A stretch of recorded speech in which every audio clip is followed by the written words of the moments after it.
Hello everyone, मेरा नाम अरुण शर्मा है। मैं सिरसा PMKY में वेयर हाउस ट्रेनर हूँ।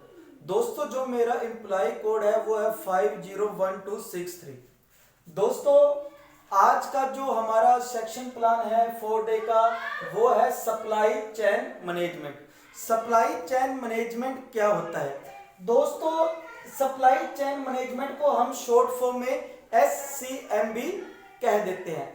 SCM अभी दोस्तों आप लोग सोचते होंगे कभी हमने सर सप्लाई चेन मैनेजमेंट का नाम नहीं सुना, ये क्या होता है, कैसे होता है?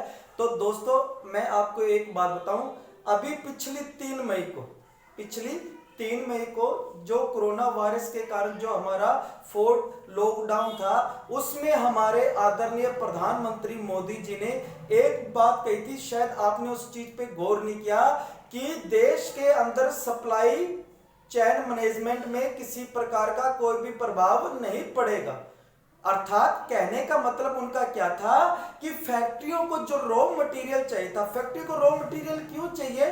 कि ताकि वो उपभोक्ता कौन होता है? उपभोक्ता हम लोग होते हैं जो वस्तुओं का सेवन करता है, जो वस्तु का उपभोग करता है, उसमें किसी प्रकार की कोई कमी नहीं आएगी। तो उन्होंने भी अपने भाषण में सप्लाई चेन मैनेजमेंट के बारे में कहा है। दोस्तों, सप्लाई चेन मैनेजमेंट क्या है?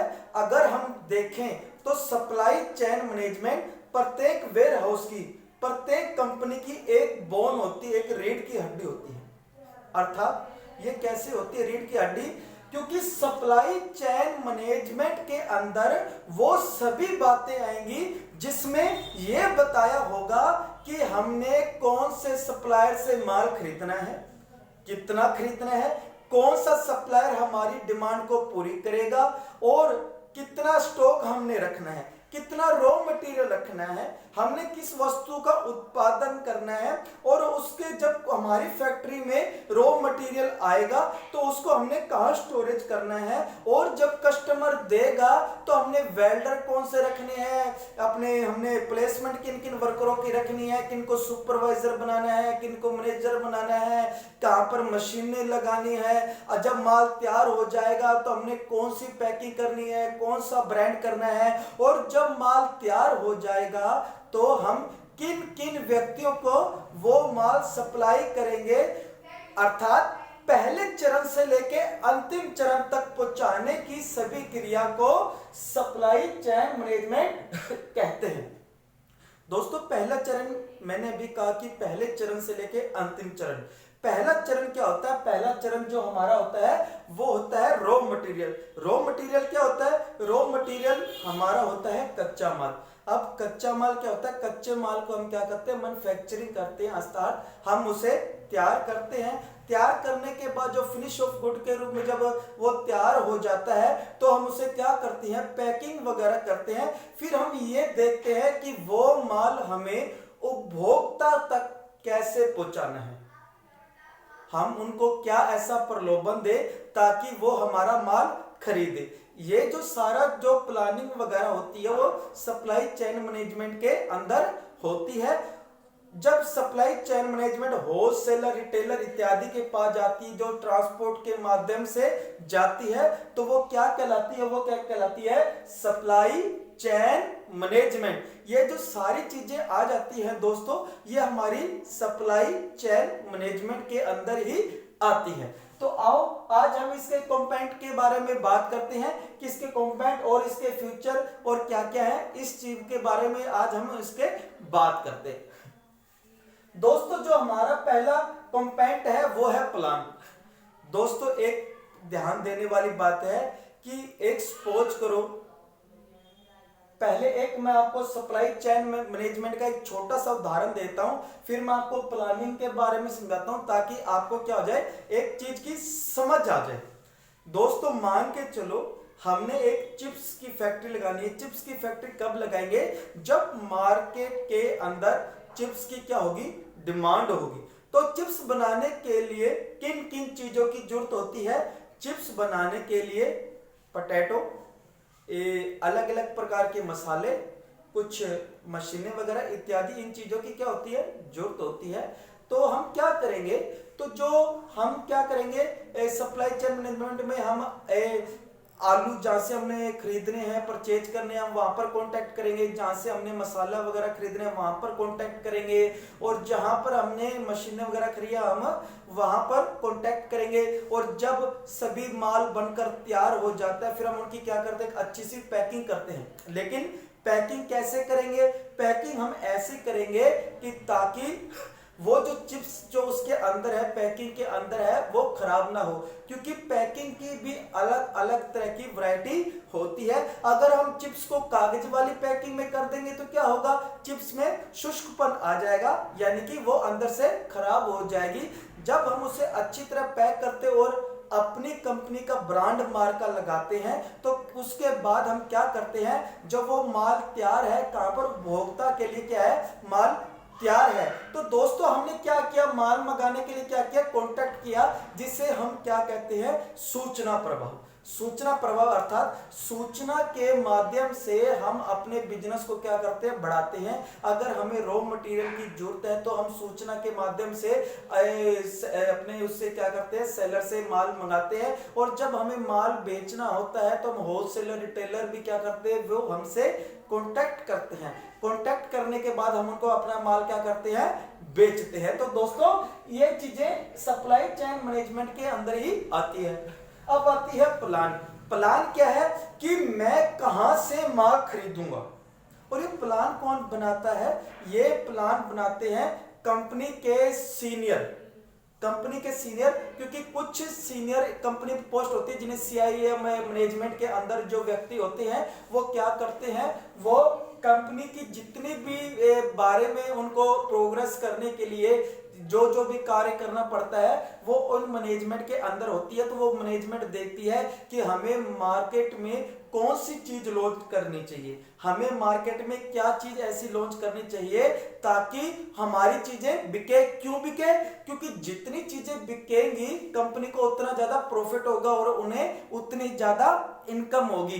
तो कौन सी प्रोडक्ट करें, कहां से हम माल ले, ठीक है, कौन से मतलब माल ले, कहां से माल ले, जब माल आ जाएगा तो वो माल हम कहां पर रखेंगे, और जब माल रखेंगे फिर किस टाइम हम उनको सेफ्टी कैसे रखें, उनकी सिक्योरिटी के लिए हमें क्या क्या चीजें करनी पड़ेगी, उसकी सेफ्टी के लिए हमें कितने वेयर हाउस करने पड़ेंगे, फिर हमें उस चीज को तैयार करने के लिए कितनी लेबर की जरूरत है, कितनी सुपरवाइजर की जरूरत है, कितने मैकेनिक की जरूरत है, फिर जब वो माल तैयार हो जाएगा हमें किस तरह का मार्क लगाना चाहिए अपनी कंपनी का, कौन सा ऐसा पैकिंग में भी आजकल दोस्तों पैकिंग भी अलग अलग तरह की आने लगी।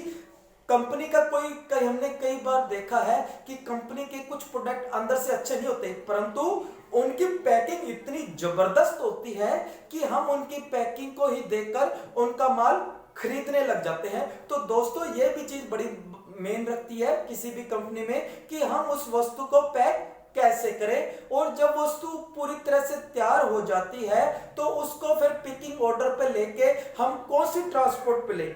दोस्तों एक बड़ी बात आपको मैं बताऊं कि कोई भी कंपनी ज्यादातर अपने ट्रांसपोर्ट नहीं रखती, क्योंकि उनके पास पहले ही वर्क का इतना लोड होता है कि वो अन्य ट्रांसपोर्ट का, पहली बात है ट्रांसपोर्ट खरीदना ही बहुत ज्यादा कॉस्टली होते हैं। तो वो क्या करती है, वो अन्य जो ट्रांसपोर्ट, जिन लोगों ने ट्रांसपोर्ट खोला हुआ है वो उनसे क्या करती है, कांटेक्ट करती है। कांटेक्ट करने के बाद क्या करती है, वो रेंट पे उन ट्रांसपोर्ट को हायर कर लेती है। और वो क्या करती है, जब उन्हें रॉ मटेरियल मंगाना होता है तो वो क्या करती है, वो सेलर से उनको कहता है भी हाँ भी फलानी ट्रांसपोर्ट आपके पास आएगी तो आप जो हमारा रॉ मटेरियल है वो हमें दे दे। और जब माल पूर्ण रूप से तैयार हो जाता है तो जब हमें होलसेलर, रिटेलर या फिर कंज्यूमर या कस्टमर तक बेचना होता है तो वो हम किसके द्वारा बताते हैं, ट्रांसपोर्ट के द्वारा बताते हैं। दोस्तों एक चीज मैं आपको बीच में एक बात आता हूं, बहुत से लोगों ने आपने वीडियो में नहीं देखा होगा कि होलसेलर, रिटेलर, कंज्यूमर, कस्टमर, में बार बार एक ही चीज के बात कर रहा हूं, ये चीजें क्या होती हैं। तो मैं आपको इसके बारे में थोड़ी सी जानकारी दे दूं। होलसेलर क्या होता है, होलसेलर वो होता है जो वेयर हाउस में बल्क मात्रा में क्या करता है, माल खरीदता है और बल्क मात्रा ही में माल आगे सेल करता है। लेकिन उसका जो प्रॉफिट और मार्जिन होता है वो थोड़ा होता है। एक प्रकार से हम कहें तो बीच में क्या होता है, एक प्रकार का ब्रोकर होता है।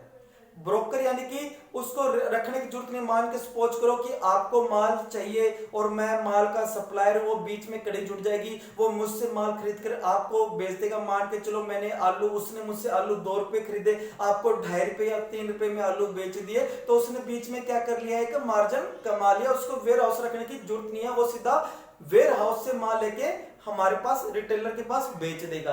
रिटेलर क्या होता है, बहुत से आप लोगों को बच्चों को नहीं पता रिटेलर क्या होता है, लेकिन मैं आपको एक छोटी बात बताऊं। आपने रिबॉक का शोरूम देखा होगा, वुडलैंड का देखा होगा, विशाल मेगा मोड देखा होगा, बिग बाजार देखा होगा, इजी डे जो आजकल हर एक शहर में है, वो चीजें देखी होंगी।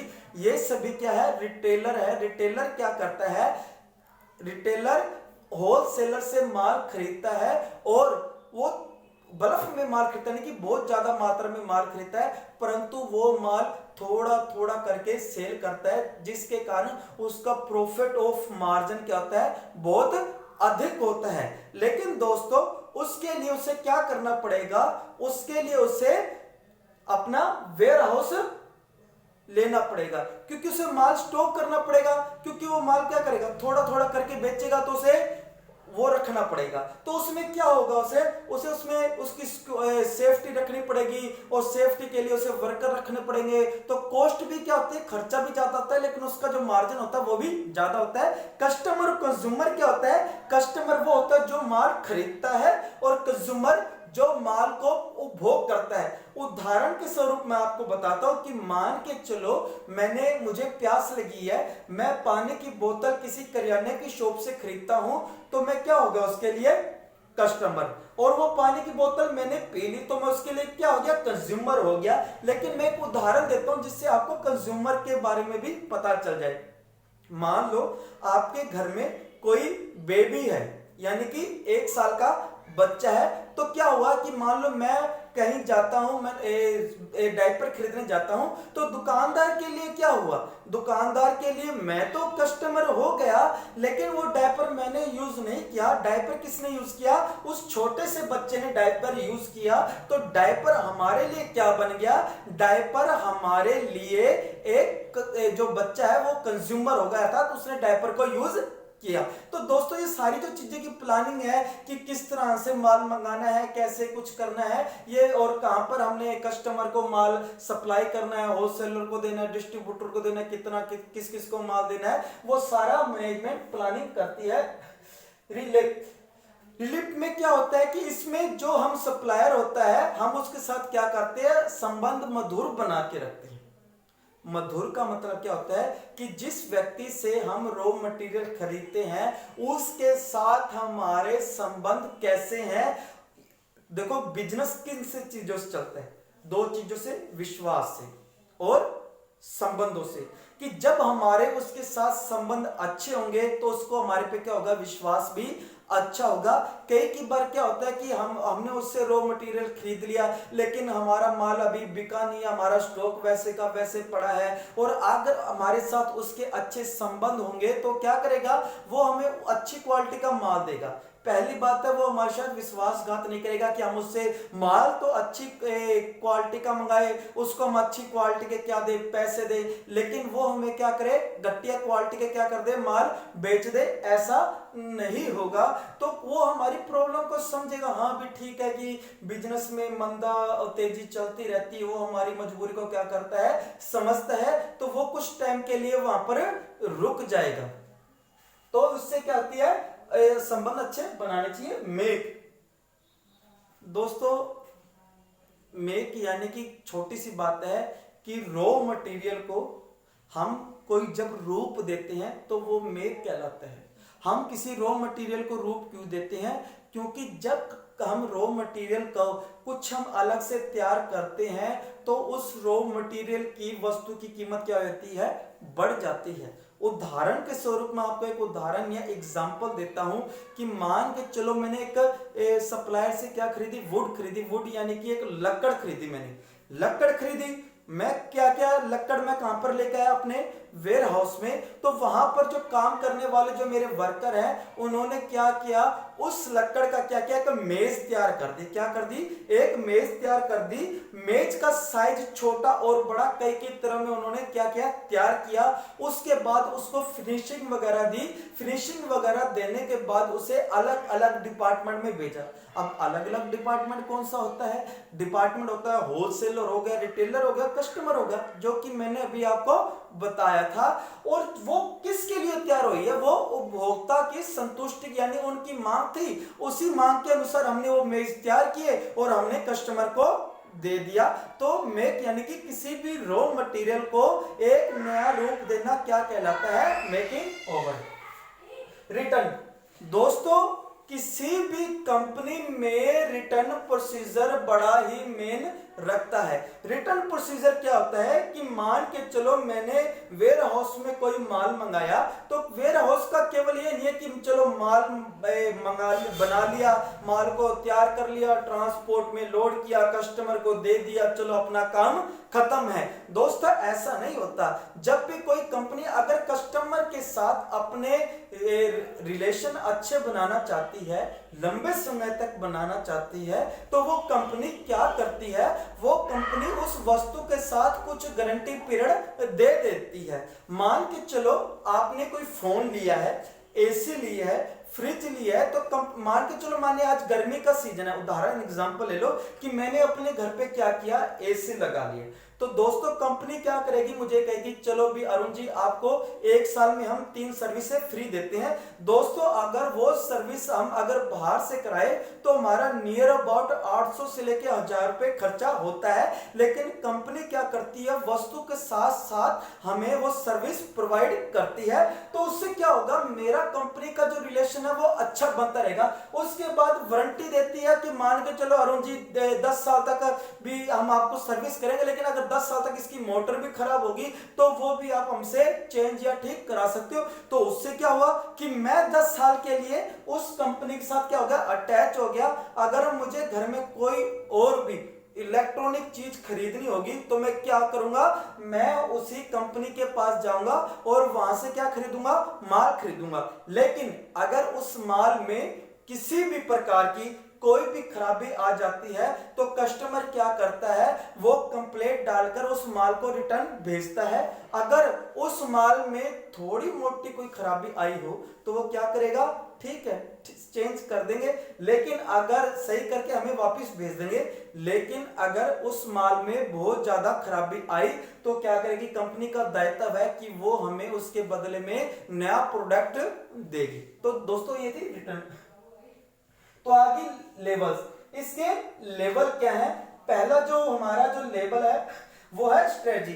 स्ट्रेटजी क्या होती है दोस्तों, स्ट्रेटजी का मतलब होता है कि हमारे पास जो माल तैयार हुआ है, जो माल हमारे स्टॉक में पड़ा है, वो हमने कैसे कस्टमर को बेचना है, कैसे उसको सेल करना है। अब आप सोचोगे भी स्ट्रेटजी कैसे करती है, तो इसके लिए भी मेरे पास एक एग्जांपल है, वो मैं एग्जांपल आपको बताता हूं। दोस्तों अभी थोड़े समय पहले क्या किसका मौसम था, सर्दियों का मौसम था, कि मान के चलो एक दुकानदार ने 100 स्वेटर सर्दियों की मंगा ली, यानी 19 स्वेटरें मंगा ली। उसकी क्या हुई, 80 स्वेटरें क्या हो गई, सेल हो गई, तो उसकी 20 स्वेटरें क्या होगी, पड़ी हैं। तो अब वो क्या स्ट्रेटजी लगाएगा, अभी उसको गर्मियों का भी माल लेके आना है, तो क्या करेगा, एक तो 20 स्वेटरों ने उसकी जगह रोक रखी है, दूसरी उसकी पूंजी को क्या किया हुआ, स्टॉक किया, क्योंकि अब तो अगले सीजन में बिकेगी, ठीक है। तो वो क्या स्ट्रेटजी लगाएगा कि वो जो उसका प्रॉफिट मार्जिन था वो उसको कम कर देगा, यानी कि उस वस्तु पे 30% डिस्काउंट दे देगा, 40% डिस्काउंट दे देगा। आप लोगों ने देखा होगा रिबॉक, नाइकी, वुडलैंड इत्यादि में भी क्या होती है 30% लेस, 40% लेस। तो कस्टमर क्या करता है, वो उस परसेंटेज डिस्काउंट के लालच में वो वस्तु खरीद लेता है। दुकानदार को क्या फायदा होता है, दुकानदार का जो पड़ा माल था वो बिक गया और उसको उस चीज की सेफ्टी रखने की उसको जरूरत नहीं पड़ी, और जो उसे माल बेचने के बाद उसे जो इनकम हुई तो उसने वो उस इनकम का क्या किया, उसने गर्मी वाले क्या कर लिए, कपड़े खरीद लिए। उस गर्मी वाले कपड़े खरीदने से उसका जो मार्जिन जो पिछला थोड़ा सा कम था उसने क्या कर लिया, रिकवर कर लिया। तो दोस्तों इन चीजों के बारे में जो भी स्ट्रेटजी होती है वो सारी प्लानिंग करके ही बिजनेस को आगे चलाया जाता है। तो वेयर हाउस में भी सारी चीजें की जाती है कि हमने रॉ मटेरियल जो लाया है उसको, जो स्टॉक पड़ा है उसको कैसे निकालना है, कैसे कस्टमर को बेचना है, ये सारी जो सीनियर ही स्ट्रेटजी वगैरह बनाते हैं, जो मैनेजमेंट के अंदर बड़े बड़े पदों पे होते हैं, वो सारे लोग इन्हीं चीजों पर क्या करते हैं, विचार विमर्श करते हैं। प्रैक्टिकल क्या होता है? प्रैक्टिकल देखो दोस्तों आज के टाइम में बड़ा इंपॉर्टेंट है। एक ही चीज की अलग अलग कंपनियां हैं।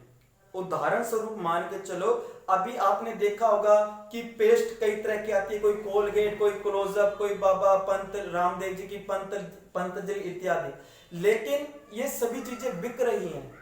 क्या हमने सोचा कि उनका यूज तो केवल क्या है, ब्रश करने के लिए, वो तो हम दांतों से भी कर लेते हैं, जो नीम का पेड़ होता है उससे भी कर लेते हैं। प्रत्येक कंपनी, ध्यान से सुनना, कि प्रत्येक कंपनी एक ऐसा ब्रांड तैयार करती है जिसमें अलग तरह की क्या हो, क्वालिटी हो, ताकि वो मार्केट में अन्य जो कंपनी है उससे हटके हो, जिसके कारण उसका माल बिके। अगर कोई भी कंपनी ऐसा नहीं करेगी तो वो ज्यादा टाइम तक मार्केट में टिक नहीं सकती। इस चीज का ध्यान रखना, क्योंकि आपने कभी भी कोई चीज देख लो, चाहे आप एसी देख लो, चाहे आप फ्रिज देख लो, चाहे आप बाइक देख लो, चाहे आप पेस्ट देख लो, चाहे आप किसी तरह के ब्रांडेड कपड़े देख लो, नाइकी के, रिबॉक के, कुछ भी देख लो, वो थोड़े थोड़े टाइम पर क्या करती है, अपनी चीजों में क्या करती है, चेंजिंग लाती है, जो दूसरी कंपनियों से क्या होती है, हटके होती है, जिसके कारण वो कंपनियों की क्या होती है, मार्केट वैल्यू बढ़ती रहती है, यानी कि मार्केट में उनकी वैल्यू बनी रहती है, यानी कस्टमर उनके साथ जुड़े रहते हैं। अगर वो अपनी चीजों में बदलाव नहीं करेंगे, यानी कि टाइम के अनुसार वो चेंज नहीं करेंगे, तो उनकी चीजें क्या होंगी, नहीं सेल होंगी। तो दोस्तों ये थे हमारे कॉम्पैक्ट, ये थी हमारे लेवल वगैरह, इन चीजों के बारे में मैंने आपको बताया था। जो फ्यूचर क्या है, प्रत्येक कंपनी के लिए फ्यूचर का जो होना, यानी उसकी क्या क्या चीजों की जरूरत पड़ती है, इन चीजों के बारे में होना, समझना ये बड़ा जरूरी होता है। तो आइए हम इन चीजों के बारे में बात करते हैं। सबसे पहले सप्लाई चेन मैनेजमेंट जो फ्यूचर है वो है इन्वेंट्री मैनेजमेंट। इन्वेंट्री मैनेजमेंट दोस्तों क्या होता है? इन्वेंट्री मैनेजमेंट का मतलब होता है कि कितना माल हमारे पास पड़ा है, रॉ मटेरियल हमारे पास पड़ा है, कितना स्टॉक हमारे पास पड़ा है, हम उसको कैसे सेल करें। अर्थात जब एक ध्यान रखना, और कितना माल हमें की जरूरत है, इन सारी चीजों की क्या करती है, इन्वेंट्री मैनेजमेंट होती है। इन्वेंट्री मैनेजमेंट का मुख्य ये ध्यान देना होता है कि कितना रॉ मटेरियल हमारे पास पड़ा है और हमें और कितना माल स्टॉक करना चाहिए, क्योंकि प्रत्येक वेयर हाउस जितने की उसे जरूरत है और वो उससे ज्यादा माल को स्टॉक करके रखता है। कि मान के चलो मैं आपको एक उदाहरण देता हूं, एक चीनी मिल है, वो क्या करती है, गन्ने का क्या कर लेती है, स्टॉक करके रख लेती है। क्यों? क्योंकि गन्ने की फसल क्या है, गन्ने की फसल तो एक बार होती है, लेकिन जो चीनी का निर्माण होना होता है वो क्या होता है, पूरे साल होना होता है। वो उसकी आपूर्ति वो कैसे करती है, वो उसकी आपूर्ति जो स्टॉक माल पड़ा होता है वो कस्टमर की डिमांड को कैसे पूरा करेगा, कि जो उसके पास जो स्टॉक पड़ा होता है वो उसको उपभोग में लाकर क्या करता है, उनको पूरा करता है। दोस्तों आपने अभी भी देखा होगा कि जब अंगूर का सीजन नहीं होता, हम शादी ब्याह में जाते हैं तो क्या होता है, हमें वहां पर अंगूर खाने को मिलते हैं। ये सब कैसे होता है, क्योंकि स्टोर, कोल्ड स्टोर में उन अंगूरों को क्या क्या होता है, स्टोर किया होता है, कि जब कोई कस्टमर उनकी मांग करता है तो वो उन्हें निकाल कर दे देते हैं। ये सारी किसके आते हैं, इन्वेंट्री मैनेजमेंट के अंदर। इन्वेंट्री मैनेजमेंट में स्टॉक को ज्यादा क्यों रखता है, क्योंकि कब पता नहीं ग्राहक की कब मांग हो जाए। इन्वेंट्री मैनेजमेंट में यह भी देखा जाता है कि कितना रॉ मटेरियल हमारे पास पड़ा है, तो हम उसकी सुरक्षा कैसे करें, क्योंकि स्टॉक रखना हम प्रॉफिट के लिए जरूरी तो ठीक है, भी हमें प्रॉफिट भी, कोई भी कस्टमर जब भी चीज मांगे हम उसको वो चीज दे दें, लेकिन दोस्तों जब भी हम कोई माल स्टॉक करते हैं तो सबसे पहले हमें इस चीज का ध्यान देना जरूरी है कि क्या हमारे पास जो माल हम स्टॉक कर रहे हैं, क्या उस स्टॉक करने के लिए हमारे पास वेयर हाउस है। क्योंकि हमें उस माल के ऊपर वेयर हाउस रेंट का भी हमें कॉस्ट झेलनी पड़ेगी, क्योंकि उसको रेंट भी हमें देना पड़ेगा। केवल वेयर हाउस रेंट ही नहीं बल्कि उसकी देखभाल के लिए, जो सेफ्टी के लिए जो हमें कार्य करना पड़ेगा वो भी करना पड़ेगा। इन्वेंट्री मैनेजमेंट ऐसा नहीं है कि उसने माल स्टॉक करता जा रहा है करता जा रहा है करता जा रहा है, इतना पागलपन भी नहीं है कोई भी प्लानर और जो उसकी कंपनी का मालिक होता है। क्यों वो इतना माल स्टॉक क्यों नहीं करेगा? क्योंकि जितना माल कंपनी में स्टॉक होता है वो उतनी पूंजी क्या हो जाती है, एक समय के लिए ब्लॉक हो जाती है। ब्लॉक क्यों होती है? क्योंकि अभी रॉ मटेरियल क्या नहीं है, मैन्युफैक्चरिंग नहीं हो रही, यानी कि तैयार नहीं हो रहा, और जब तक माल तैयार नहीं होगा वो बिकेगा नहीं, और जब तक बिकेगा नहीं तो तब तक हमारे पास इनकम आएगी नहीं। तो हमें अपने बजट के अनुसार माल को स्टॉक करना है, क्योंकि हमें यह भी देखना है कि उस जब हम किसी माल को स्टॉक करते हैं तो उस पर हमारी जो लागत आती है वो लागत भी बहुत ज्यादा आती है। दोस्तों उसके बाद आता है ऑर्डर मैनेजमेंट। ऑर्डर मैनेजमेंट क्या है कि हमें जो कस्टमर ऑर्डर देता है हम उसकी कैसे मैनेजमेंट करें। सपोज करो आपको मैं एक छोटा सा उदाहरण देता हूं कि मान के चलो आपने Amazon, फ्लिपकार्ट इत्यादि के बारे में बहुत कुछ सुना होगा, आपने समझा होगा, तो आपने एक चीज ध्यान दी होगी कि जब कोई कस्टमर ऑर्डर करता है तो हमें क्या करते हैं, हम उसको एक लिंक सेंड आता है कस्टमर के पास कि फलानी फलानी डेट के दिन आपका ऑर्डर पैक होगा, उस टाइम थोड़े दिनों के बाद आपका ऑर्डर वहां से चल डिस्पैच हो जाएगा, वो इतने टाइम बाद आपको मिलेगा। वो सारे क्या है, वो एक ऑर्डर मैनेजमेंट है कि हमने कितने टाइम के बाद हमने ऑर्डर को देना है कि कस्टमर को ऑर्डर के लिए वेट ना करना पड़े। जब कस्टमर हमें ऑर्डर देता है तो अब उसकी प्रोसेसिंग क्रिया चालू हो जाती है। हम पैकर को कहते हैं भी ये प्रोडक्ट लो, ये फलाने बंदे का ऑर्डर है, वो पैकर को सामान देता है। पैकर उसको अच्छी तरह से देखता है भी हाँ भी जो कस्टमर ने जो सामान मांगा था क्या उसका ऑर्डर वही है, उसकी क्वालिटी वही है, तो उस वस्तु को क्या करेगा, सही ढंग से पैक करेगा। पैक इस ढंग से करेगा ताकि उस वस्तु को नुकसान ना हो। तो उसके बाद जो ऑर्डर पैक कर ले तो पिकअप पॉइंट पे जाएगा, वहां से उसको ट्रांसपोर्ट में डालेंगे, ट्रांसपोर्ट के बाद कस्टमर के पास जाएगा। इसी तरह जो ऑर्डर मैनेजमेंट क्या करती है, उसके बाद एक ट्रैकिंग लगाती है कि ट्रांसपोर्ट वाला कस्टमर का ऑर्डर कहां कहां लेकर जा रहा है, इस चीज के बारे में सब कुछ ट्रैक वगैरह होता रहता है। अगला है प्रोसमेंट मैनेजमेंट। प्रोसमेंट मैनेजमेंट में क्या होता है कि हमने सप्लायर से कब माल लेना है, कैसे लेना है, और हमने कौन सी ऐसी चीज की ब्रांड करनी है, हम कोई ऐसी कौन सी ऐसी चीज लें ताकि ज्यादा से ज्यादा हमारी चीजें बिके, हमारे जो वेयर हाउस के अंदर जो सामान पड़ा है वो वेस्टेज ना हो, जितना माल हमने मंगाया है वो कहाँ कितना लग रहा है, वो सारा इसके अंदर आ जाता है। लॉजिस्टिक दोस्तों, लॉजिस्टिक सप्लाई चेन मैनेजमेंट का एक बहुत महत्वपूर्ण भाग है। बहुत से लोग तो ये समझते हैं कि सप्लाई चेन मैनेजमेंट ही लॉजिस्टिक कहलाते हैं, लेकिन ऐसा नहीं है। सप्लाई चेन मैनेजमेंट का एक हिस्सा है लॉजिस्टिक। लॉजिस्टिक मैंने अभी आपको एक उदाहरण दिया था कि मान के चलो मैं एक चिप्स का फैक्ट्री लगाई हुई मैंने, जब मैं चिप्स रॉ मटेरियल मैन्युफैक्चरिंग कर लेता हूँ, चिप्स को तैयार कर लेता हूँ, जब चिप्स पिकअप पॉइंट पे जाती है तो ट्रकों के माध्यम से, रेल माध्यम से, एयर माध्यम से, जब वो होलसेलर रिटेलर कस्टमर तक जाती है, जिस भी ट्रांसपोर्ट के माध्यम से जाती है वो ट्रांसपोर्ट को क्या कहते हैं हम, लॉजिस्टिक। लॉजिस्टिक का सिंपल अर्थ है मूवमेंट करना, यानी कि वस्तु को एक जगह से दूसरी जगह जाना, वो लॉजिस्टिक कहलाता है।